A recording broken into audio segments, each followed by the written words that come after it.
Welcome to another edition of Action 14. I'm Mike Briggs. We'll be bringing you information from the city, from the schools, and from the arts. I start out tonight with Mayor Pullman. Welcome to the show. Thank you, Mike. It's always a pleasure to be here on TV 14 with our viewers. Yeah, we are just wrapping up tax season.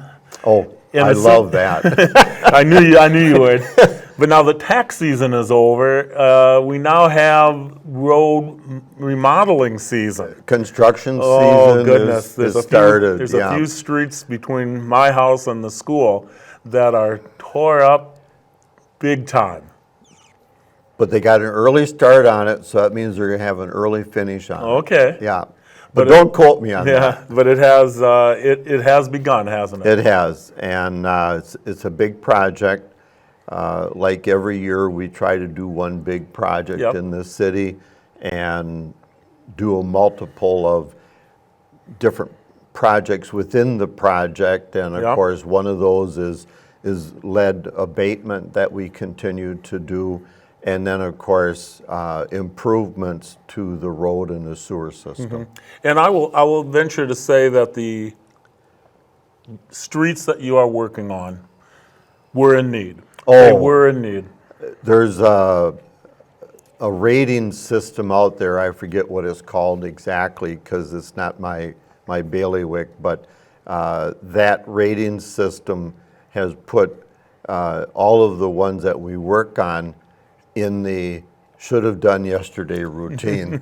So we try to pick those off as much as possible and do a big enough project that it's something that you can do continuous without having to hopscotch to different parts of the city.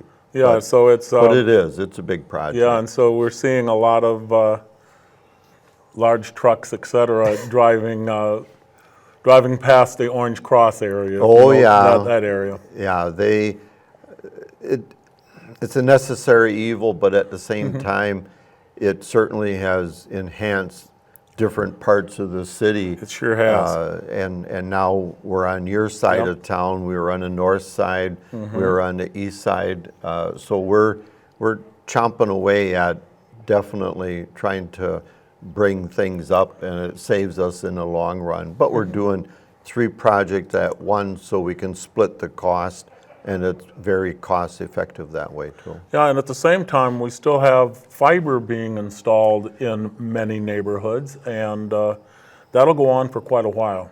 I would say 2 to 3 years. Yes. Some of the easier neighborhoods, access-wise, that doesn't have the big obstructions, tree growth and things like that, they're pretty easy to get those things underground and to the homes. So they're moving ahead on that really, really fast, and we're hearing good things so far. I also see that you've have your crew out there taking down a lot of dead trees, and that's important. Yeah, we continue our emerald ash borer removal process that I think we had close to 800 when we started. We're now under 400, and that's just public property. We continue to do 50 or 60 every year trying to chip away at it. And if we take 50 trees down, Matt is got a real good reforestation program going.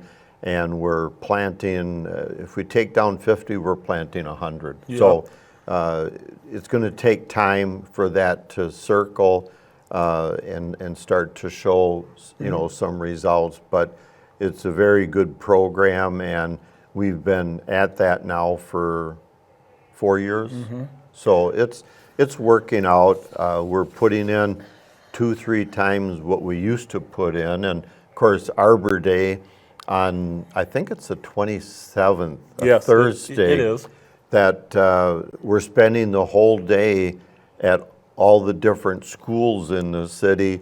So I'm going to have my Mr. Green Jeans overalls on, and we're going to be planting trees with the students and getting them involved. It's it's a good educational opportunity for them, but it's also something that I think brings out the value of trees.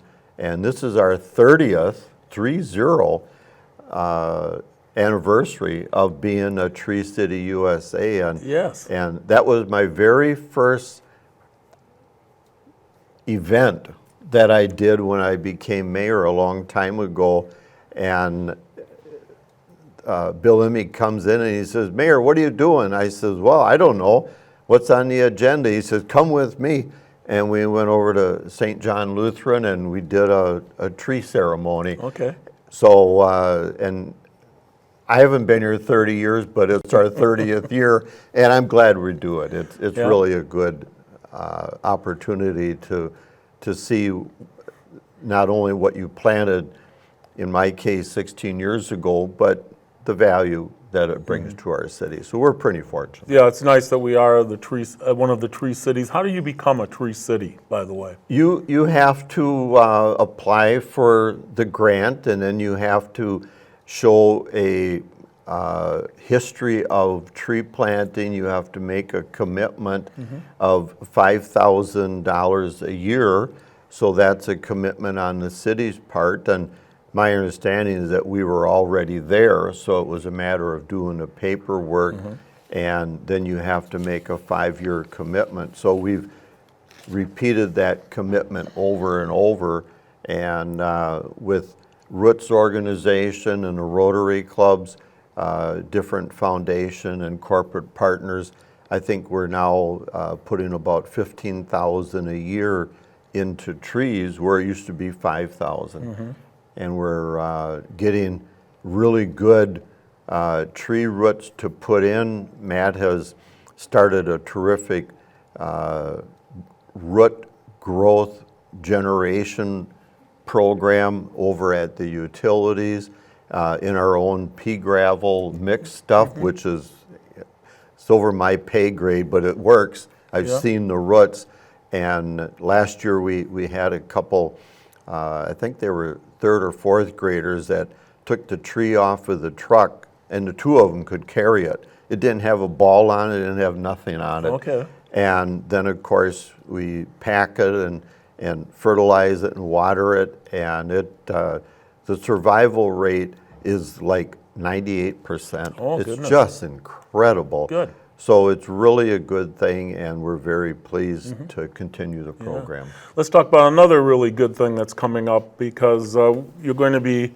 taking old electronics. I believe I've got the date as being May 11th, from 8 until 4 on May 11th. Correct. That's something that the city, Plymouth Utilities, has done on and off. And this year, you're right, it's May 11th, and we're looking at hopefully fill up 1 semi and maybe 2. I know we haven't done it. We did it last year, just a half a day, and then of course COVID, we didn't do it at all. I've been saving my 3 TVs. Have you now? So I'm getting rid of those, and I also have 2 desktop computers and a laptop that have been collecting dust in the corner. So there's a small charge for that, but it helps keep things out of the landfill. Right. There are electronic parts in there that are recyclable, and so wherever they go, someone dismantles them and they know what to keep and what not to keep. Some of them are actually chopped up and used for fill, I understand. So it's another good activity in the city. It's down at the utilities. It'll be on the north side of the utility building in the parking lot there. And I hope that we fill up 2 semis, because that would really be a good use of getting those things out of the closet and taken care of. And that is May 11th, from 8 in the morning until 4 in the afternoon. Correct. Plymouth Utilities. Yep. Bring all of your equipment down to Plymouth Utilities on May 11th. And you can go on the city website, and they're taking other things too, Oh, certainly. other items. dehumidifiers, different things. They're all listed there. And there's a price for each item that you recycle. I think they're doing light bulbs, if I'm not mistaken. That is correct. And I think batteries too. Yeah, batteries also. So there's a lot of variety. These are the things that we don't want in landfill. That's right. And it's a very good outlet to dispose of them. Yep.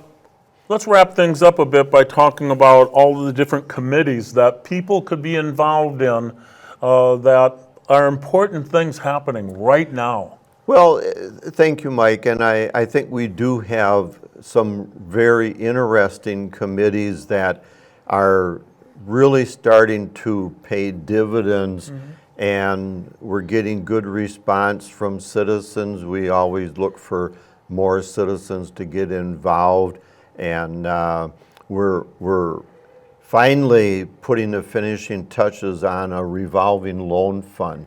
That's a very important revolving loan fund for businesses in order to help feed them in their initial phase of getting up and getting going. And it's a below market rate loan that is repaid, but it's really something that we're looking forward to.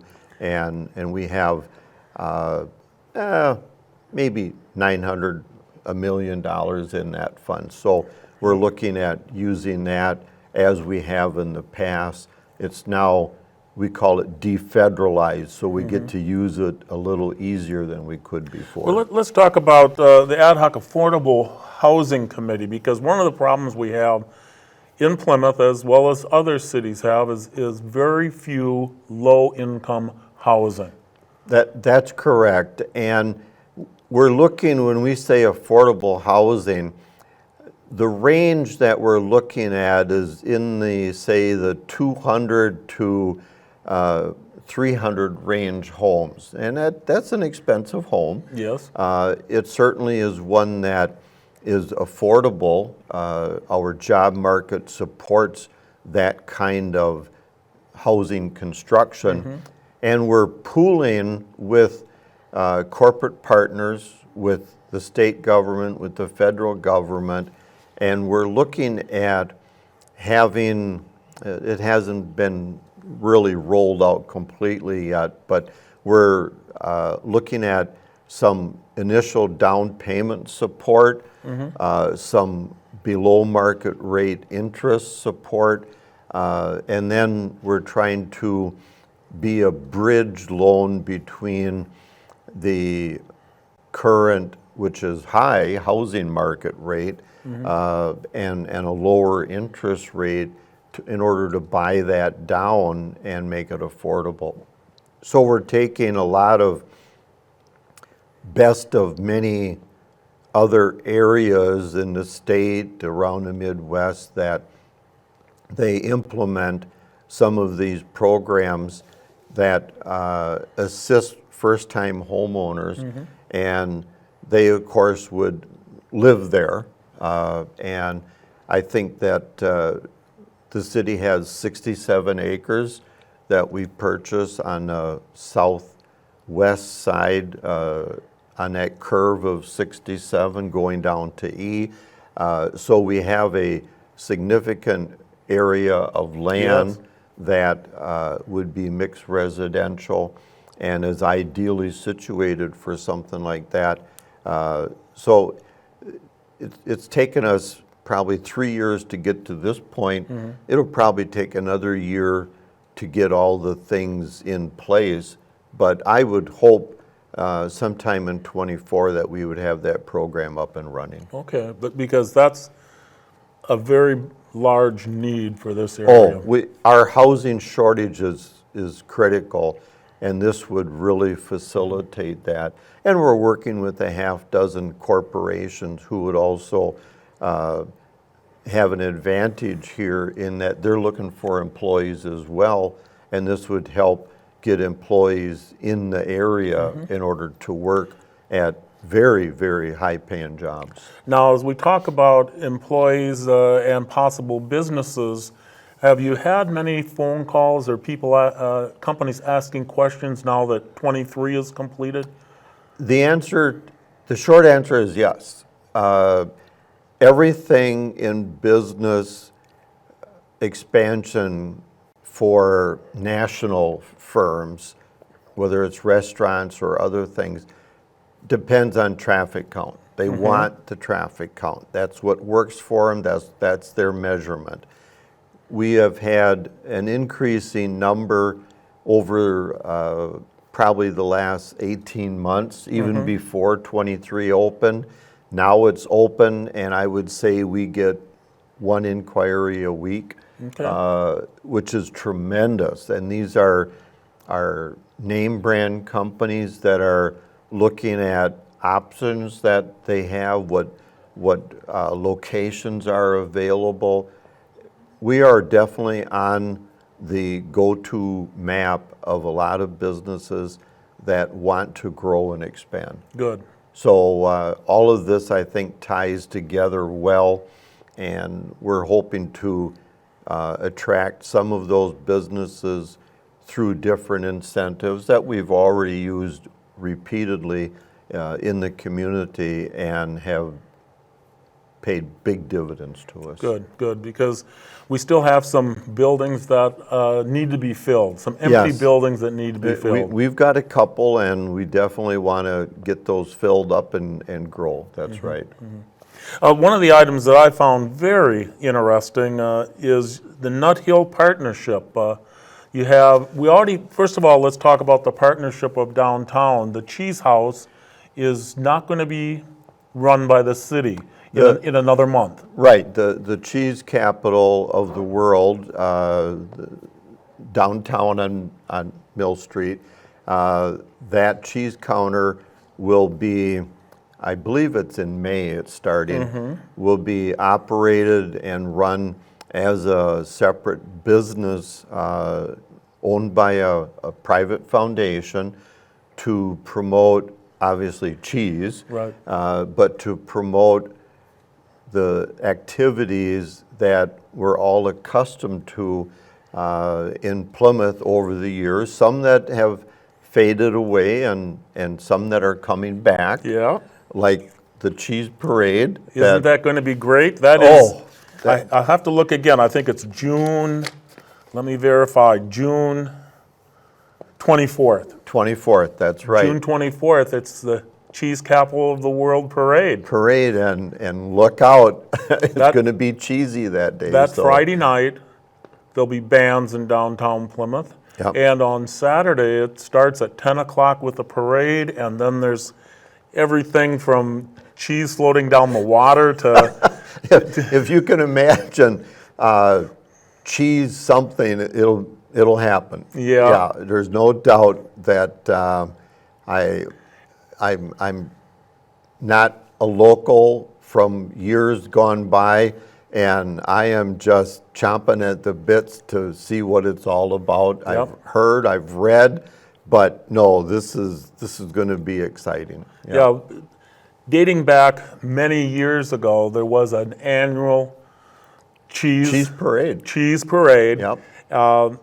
And it's coming back. It's coming back, and it's going to be bigger and better and exciting. It's for the kids. It's something that we can use to promote the cheese capital of the world, of course. Certainly. And I think that as this grows, and it certainly will grow, having the cheese counter be a part of it, and that's what we do in Plymouth. We partner with businesses, with nonprofits, with different organizations. Everybody comes out, they do their thing, and it just builds on itself. It's really tremendous. Yep. Now let's put cheese aside just for a little while, and let's talk about the Nut Hill Partnership. That also, it's very possible that the city may be turning that over to Another foundation. The group, of course, is called Cheese Capital Winter Park, Okay. just to mention the word cheese. Yeah, but understand that Nut Hill has not operated as a ski hill Several years. for several years Yeah. because of liability and snow. and snow. This new group has been meeting for a year, if not longer, and they have a lot of experience in their roundtable Yeah. group that they've put together. The equipment that the city had in the past, which is relic and obsolete, had to have maybe a temperature of 20 degrees or something to make snow. They now can make snow at about 34 degrees. Yep. So it's a tremendous opportunity to modernize the equipment in order to make the ski hill, and they'll have a skateboarding run and things like that, with a bunch of improvements to the shelter up there. They're looking at expanding the shelter. They're going to be spending over $3 million Wow. in a couple years. And they'll have a year-round restaurant up there. They're talking about a restaurant, not the first year, but after that, year-round activities. They'll have a, I guess you'd call it an escalator. If you were in a department store going from the bottom to the top, but it's a rubber mat that you get on and you just ride it up to the top. Different than the old rope. Oh, yeah, that rope And the liability of has the so rope. much liability that you can't even insure it anymore. Yeah. So the group has really put a nucleus of, I would call them experts at knowing what they're doing. They've all got experience at Colorado, at Sunburst, at some place. Okay. So they've put a group together that really has the experience in order to do it. They have good marketing people, and the regional market that they're looking at is not to necessarily draw from the entire state of Wisconsin, but to draw, say, in a 20-mile radius. And I say 20 because we get to Lake Michigan and you can't go any further. So, you're kind of restricted. And if you draw the circle in a radius 20 miles, that's a pretty good chunk of area. And it's the only one that has a natural hill. They could make significant improvements as early as maybe this fall, next year. Okay. Because there's a lot of earth moving that has to go on, but they're not going to lower the hill. No. So that's not going to happen. Right. But I think in the long run, it'll be safer. It'll be a year-round facility to be used. And they've done their cash flow analysis, which is pretty impressive. And being a numbers person, I will say I looked at those numbers pretty suspiciously. I think they got a good set of things going. All right. And I have confidence in them.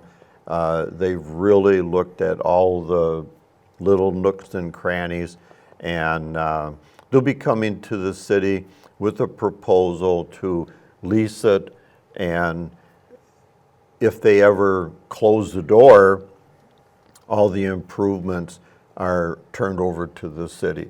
So it's a nice win-win situation, but it's a community activity that we're looking at doing, and not just for a couple months of the year. Good, good. Well, I'm looking forward to all the changes that could possibly happen, whether it's on Highway 67, downtown Plymouth, or on the ski hill. Absolutely. It's always, Thank you. It's always great to see things happening in Plymouth, Wisconsin. We try not to let the grass get too tall around us. Well, as people say, you're on the move. Well, I want to thank you for being on. You're welcome. I should mention to everybody that if you want to be part of what's happening in the city, go to the city council meetings. They are the second and last Tuesday of every month, and they start at 7 o'clock. 7 o'clock down in downtown Plymouth.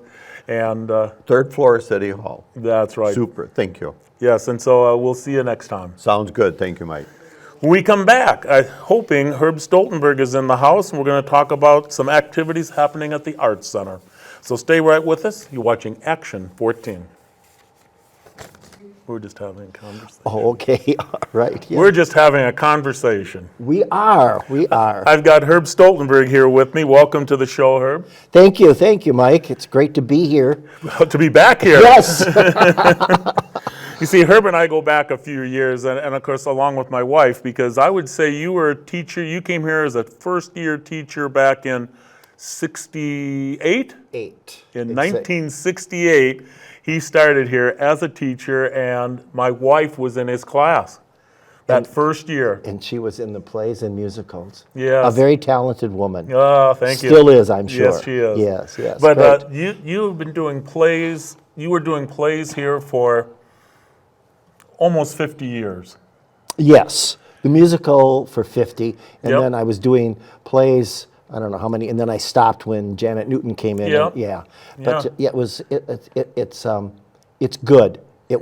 I enjoyed working with these young people. Yeah, and after 50 years, they named it the Herb Stoltenberg Stage. Stage. Isn't Yeah. that special? It is. Yeah. It is. I came to the musical, of course, and I sat there and went, who is that old fuddy-duddy's name on that wall?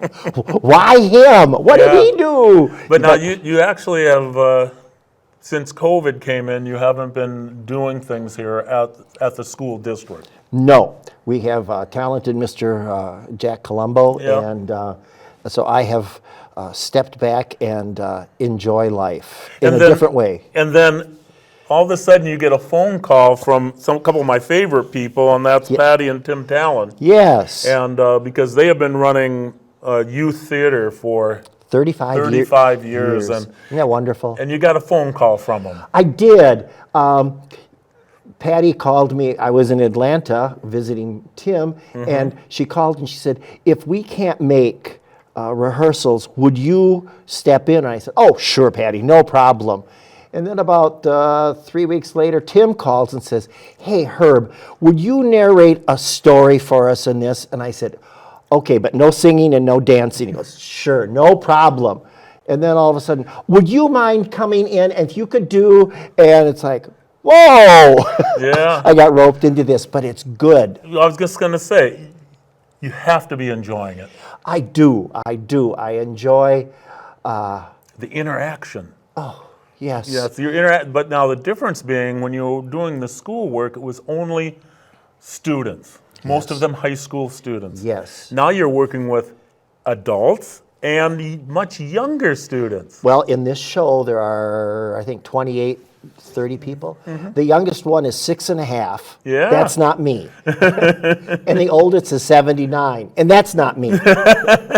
But it's wonderful because you do get to see people of all ages, obviously, backgrounds, some former students, some of their children. And it's great. It really is. It revitalizes me and makes me think. There you go. Yeah. We should mention what we're talking about. It's Oh, Sweet Goats and Little Tales. Correct. It's going to be happening at the Arts Center on May 12th, 13th, and 14th. 2 evening shows on the 12th and 13th, and then a 2:30 matinee on Sunday the 14th. And it's Mother's Day. That's Mother's Day, so wouldn't it be nice to say, Mom, let's go and do something exciting? And Grandma. Oh, yeah. Oh, this show is one of those that you will sit and you'll smile all the way through. Yeah. Because it's just fun. What's so nice about the Plymouth Arts Center, and we are so lucky. Aren't we blessed? Oh, It's not only that we have the youth theater group is 35 years, the Plymouth Arts Center, 30 years. yes. We both remember when they sold used cars down on that corner. Yes.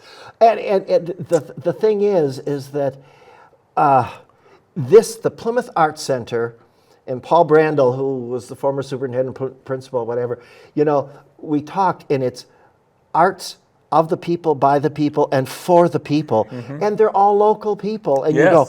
go, the Keith Obler and Friends, and all these shows that are happening, it's got, whoa, we have all these talented people. We don't have to go to Milwaukee to Right. see what's Right. going on, and we can enjoy each other and each other's talents. And think about this too, because we have both been to shows in Milwaukee. I've been to shows in New York City, and you pay a ticket for that. This is $10. It's a fundraiser. All the money is from the show is going to be donated to the Plymouth Arts Center. And you know, the Arts Center has to have money coming in because they have to pay rent and heat and taxes and everything else. So it is really, do get a ticket. You can stop down at the Arts Center. I think they're open from 10 to 4, or you can call and 892-4809, 892-4809, or you can actually go to the website, PlymouthArts.org. You can buy them online. yes. PlymouthArts.org. If you go through that one, you have to pay a ticket fee. But if you just call the Arts Center and give them your credit card number, you'll do it at cost, and you just pick them up at Will Call, or stop in and get it. Or you can stop in and buy them right there. I think you should stop in because there's always something unique going on. There's Isn't- always a unique show going on, yes. an art show, and they have marvelous gifts that you can look at there. Yeah, I think you should go down there and buy it at the Arts Center. It's Yes. always a great experience. It is. It is. Yeah. And speaking of great experiences, though, this Sweet Goats and Little Tales is going to be a great experience for everybody that goes to the show, and it's a great experience for you. It's a great experience for all of the talent that you're working with. It is. You know, this is storytelling at its best, really, you know, local. But, you know, Tim and Patty, they're the directors, and they always add a twist. You know, there's a triangle, ding, and it's like, oh, Yep. and that makes you smile. And this show is, I think it's 10 or 12 Aesop fables. And, you know, it's not just Billy Goat's Gruff. There's always something Yep. unique and fun about it. And then there's 3 Appalachian folk tales Yeah. that a lot of people haven't heard, and they're the kind that you sit there and say, oh, I know what's going on, and then there's a twist. Yeah, And then there's bluegrass music. that's right. That's part of why I believe they're calling it Sweet Goats and Little Tales, because you've got a band, the Honey Goats, are going to be there. Well, it's members of the Honey Goats. They Yep. have they're in an organizational redoing. One of their members is right now doing something else. But then and Keith Obler is going to work with them too. Keith So- Obler and Tim Talon, and we've got Curtis Voigt, Court Raymaker, and David Cable. That's right. And they're going to add sound effects, music. There's 2 dance numbers and singing, and I'm anxious to see how that's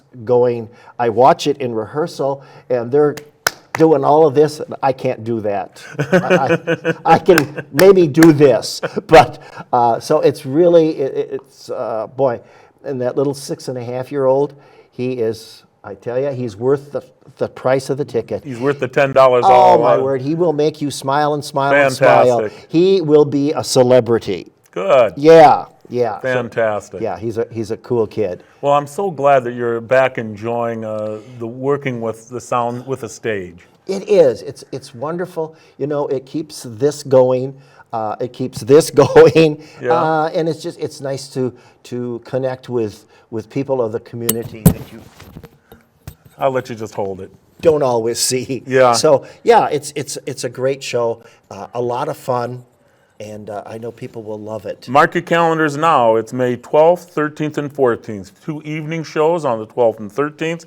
Sunday is 2:30 matinee, and that's Mother's Day. So Yes. once again, grandmas and moms would love to go to see adults that range up to 79 years old Yes. playing it, and then as young as 6.5. Oh yeah, It's it, gonna- you it will- will be fun. It's one of those where you smile and smile, and you could even you may even clap along with the band because Yeah. that bluegrass music is catching. Yeah. Yeah. It'll be a great experience for you, a great experience for everyone in the family. That's what's neat about this one. That's true. Everyone will enjoy it. And if you're my age and you say, oh, it's a bunch of Aesop fables, but you will enjoy the way it's being done because it's done adult and it's done for little kids. Go, oh, that was fun.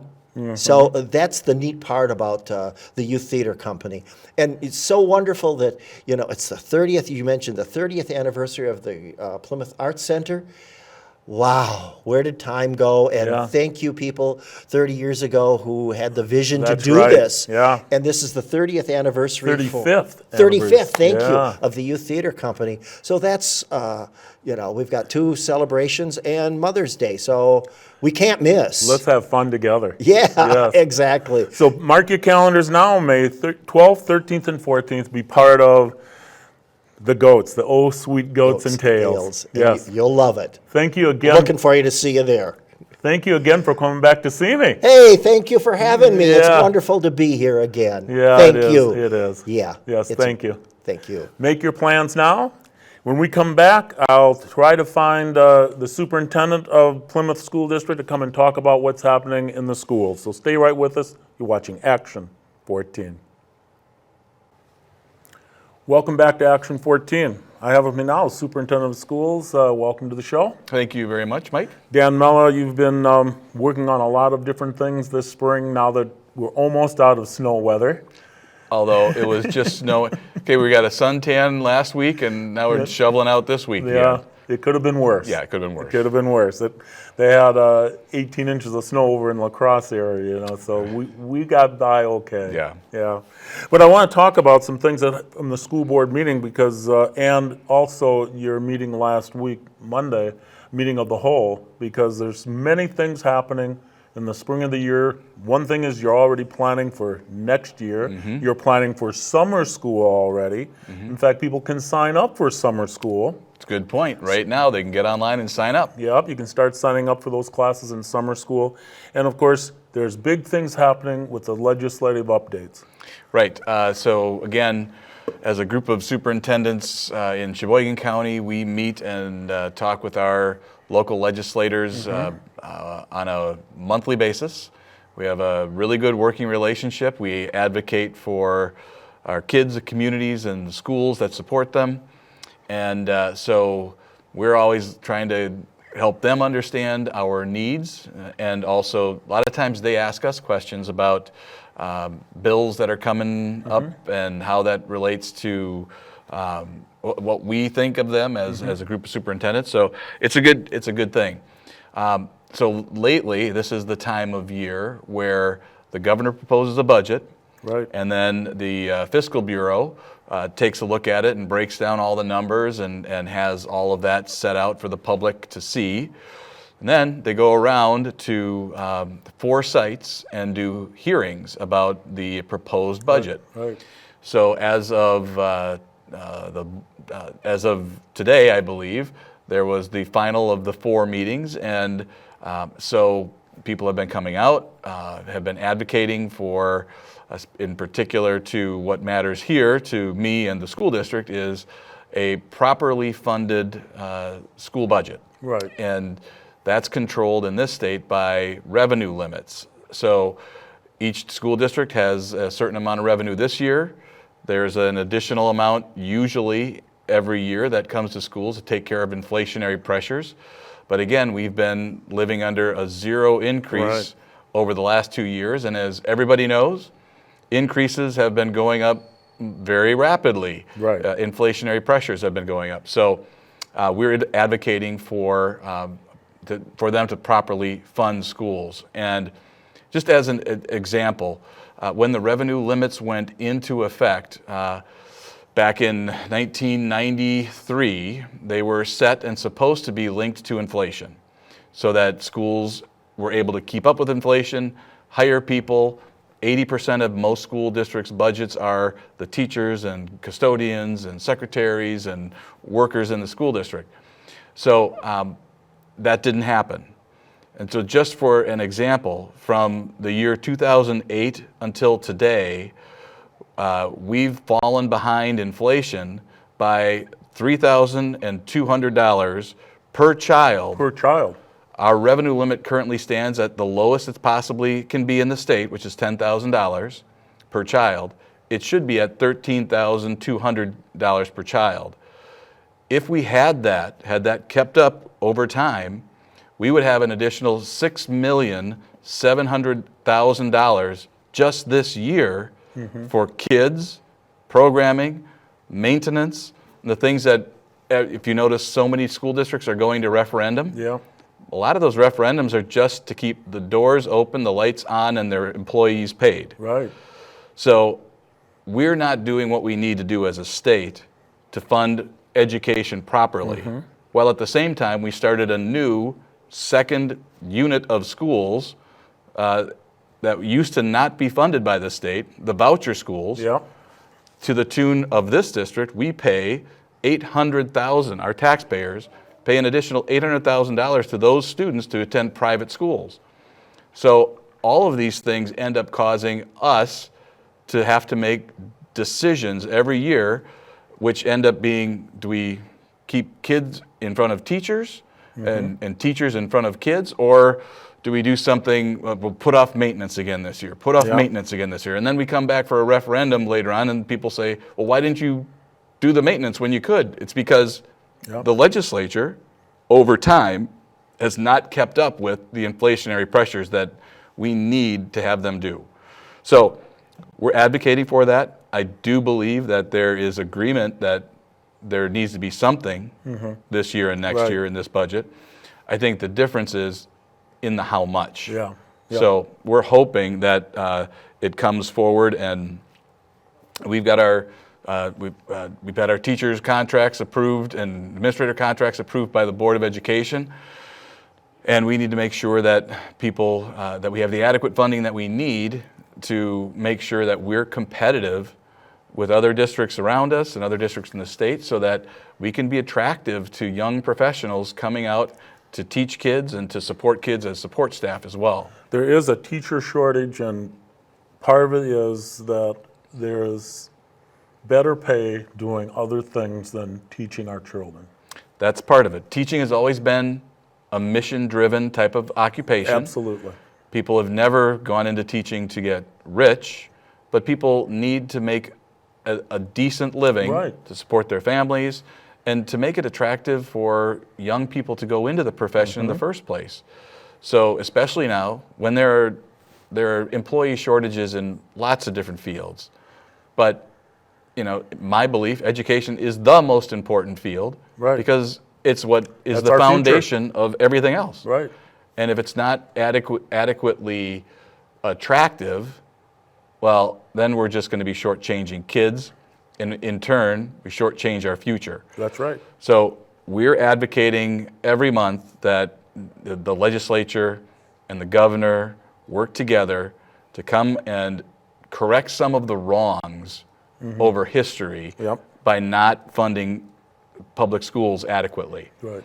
So hopefully this year we get a good start in that direction, and the only other alternative for districts is to go to operational referendums to cover the costs, annual costs, things like salaries and lights and power and gas and all of that.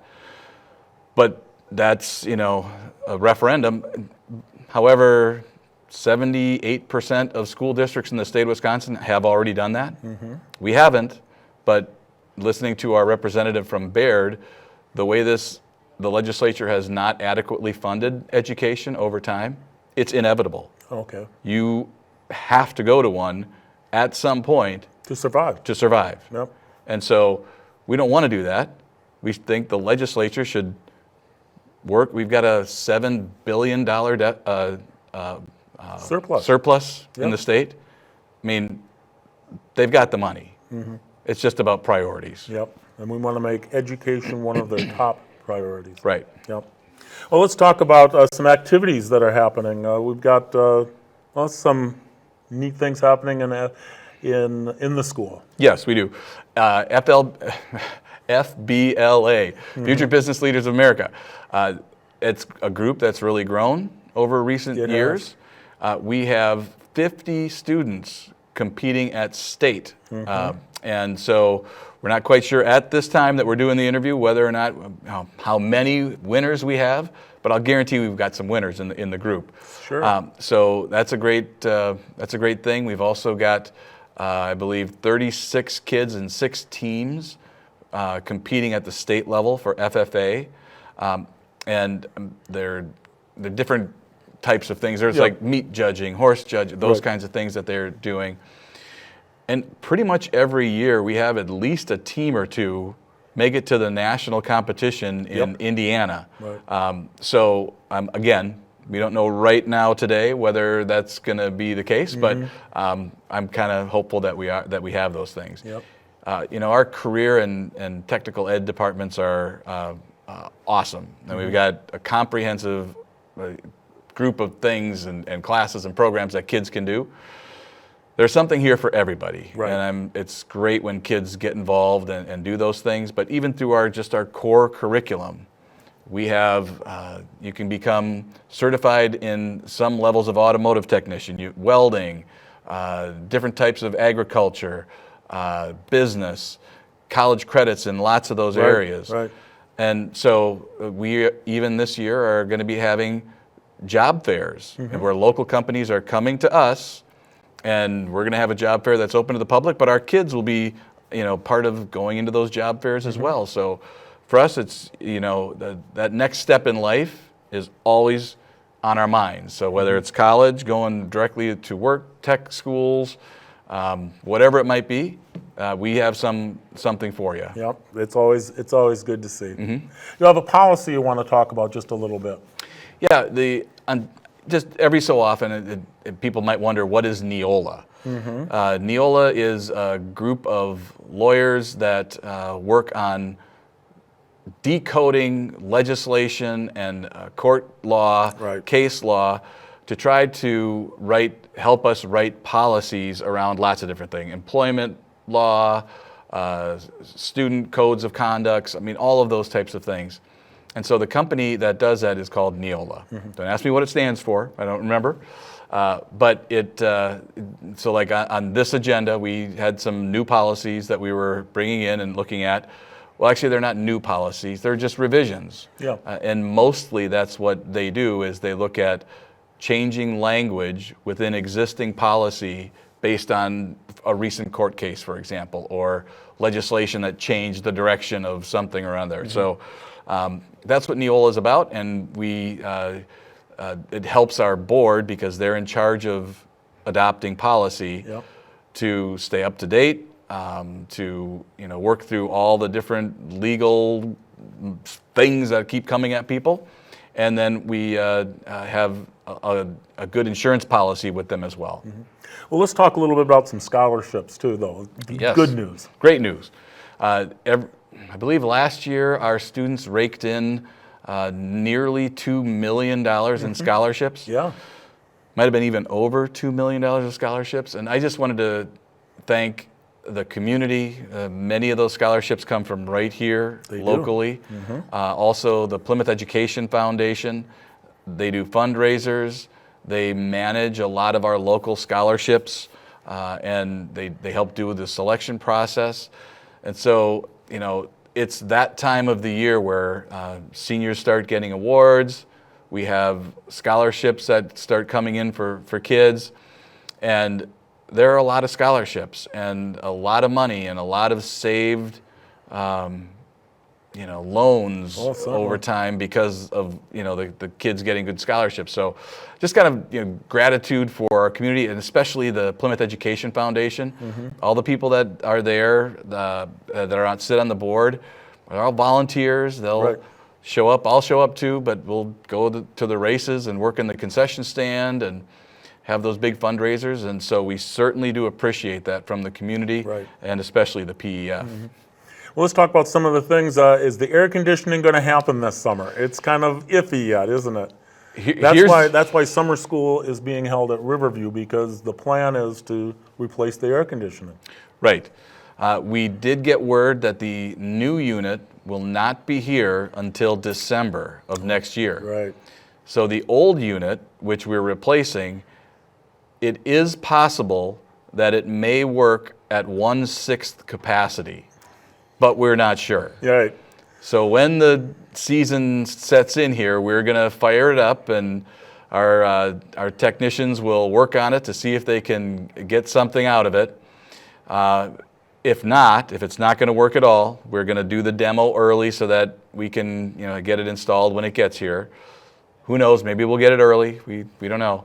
But a little word of warning to kids next year coming in next fall. And then fall. And a lot of teachers are in here during summer. A lot of kids are in here during summer too, for different things.